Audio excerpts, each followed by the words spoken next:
আসসালামু আলাইকুম সবাইকে। শীতের দিনের জন্য পারফেক্ট একটা রেসিপি, যার জন্য লাগছে মাশরুম, চিংড়ি মাছ। এগুলো আমি একটা হাঁড়িতে নিয়ে নিচ্ছি। তারপর লাগছে ডিমের কুসুম, ডিমের সাদা অংশ না।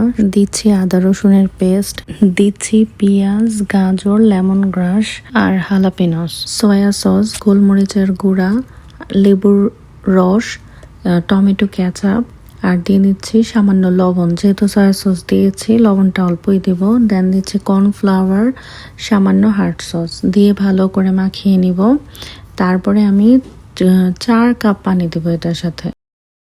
তো এটাতে কিন্তু আমি কোনো ধরনের চিকেন দেই নেই, শুধু মাশরুম আর চিংড়ি দিয়ে রান্না করব। তো চিকেন ছাড়াও কিন্তু এটা খুব মজা হয়, সবসময় তো চিকেন দিতে হবে সেটা না। আর রান্না করার সময় কন্টিনিউ নাড়া দিতে হবে, যেহেতু আমরা কর্নফ্লাওয়ার দিয়েছি, নিচে লেগে যেতে পারে।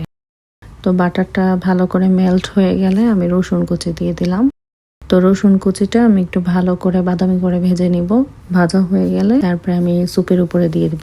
এই থাই স্যুপটা খেতে এত ইয়াম্মি, এত মজা, মানে কি বলবো, অসম্ভব মজা এই স্যুপটা। আর শীতের দিনের জন্য এটা একদম পারফেক্ট একটা স্যুপ। শীতের দিনের বিকাল বেলা, মানে সন্ধ্যা বা বিকাল যে টাইমে আমরা খাই, খুবই মজা এবং খুবই স্বাস্থ্যকর। তো আমার কাছে অনেক ভালো লেগেছে, আলহামদুলিল্লাহ, এই জন্যই শেয়ার করলাম আপনাদের সাথে।